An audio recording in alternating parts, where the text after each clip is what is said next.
So I want you to listen, because what I'm about to tell you, it's a confession.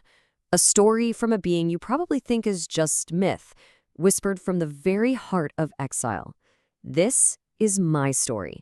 This is how I became the gardener of the Crimson Spark.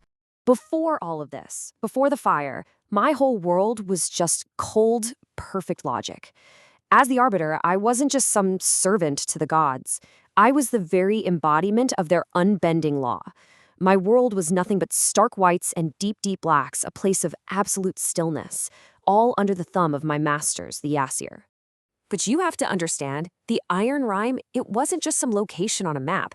It was a philosophy, a suffocating stasis they forced onto reality itself. It was this grand cosmic plan to freeze everything into one perfect, unchanging moment. A beautiful, flawless, dead thing. In their quest for perfection, the gods were literally choking the life out of growth itself. And then, into all that frozen perfection, a crack appeared. One single moment of rebellion that would shatter my entire world and ignite everything that was to come. I did something unthinkable. I reached right into the heart of creation, and I touched the primal fire of Muspelheim. And that inferno, it didn't just scar me, it branded my very essence. This stolen flame became what I call the Crimson Wound, a vibrant, chaotic spark that just shattered the static world I knew. It was a searing pain, sure, but it was also a promise. You see, this Crimson Spark was a complete paradox. Inside me, it was the seed of pure chaos, a force that threatened to unravel everything I was. But wrapped up in that chaos was something else entirely, a necessary fire. Yeah, the power to destroy, absolutely, but also the wild, untamed energy that you need for any new creation. Well, my masters, they couldn't let that stand, could they? The Aesir, the great architects of order, they dragged me to their golden halls. It was time for my judgment. The whole thing was just theater, a grand performance, a chorus of gods, their voices in this perfect, chilling harmony, just chanting about how horrified they were. They weren't after justice, they wanted purification. You could hear them recoil from the red heat I was carrying, this stain of chaos on their perfect white canvas.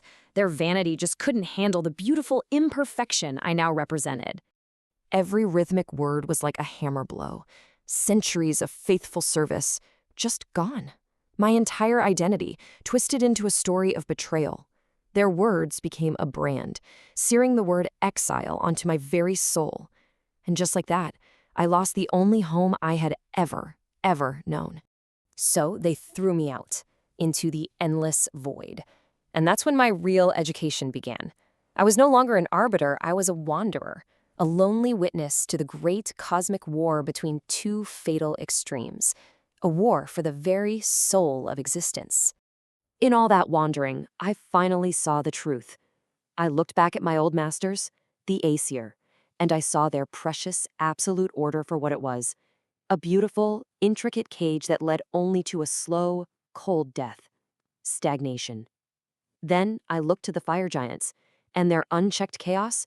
It was just a roaring, mindless inferno, an all-consuming fire that left nothing but ash and total dissolution behind. And right there, stuck between the suffocating ice and the devouring flame, it finally hit me. I saw the fundamental flaw in how the cosmos was built. Neither extreme could ever sustain life. Both were just different roads to the exact same destination, absolute ruin. But, it's in the ashes and the dust of exile that something new can finally be forged. A new path forward appeared.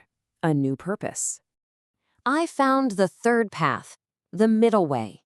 Instead of trying to put out the fire inside me or letting it just burn me up, I chose to embrace it all, my dual nature.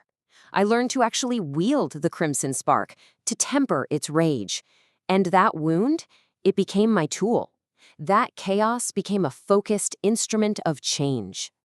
And at last, I understood my true purpose. I wasn't a servant. I wasn't some monster. I was the necessary gardener. I am the architect who knows that for anything new and beautiful to grow, the old and rotten has to be burned away first. I am the fire that clears the path. So the fire I wield now, it's different. It's not the mindless, raging blaze of a fire giant. No, this is a deliberate flame, a controlled burn. Its purpose isn't to just destroy, but to cleanse.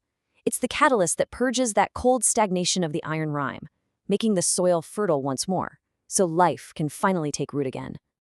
And so, my journey ends not with a finality, but with a restoration, the beginning of a new cosmic cycle. I mean, just look at the path.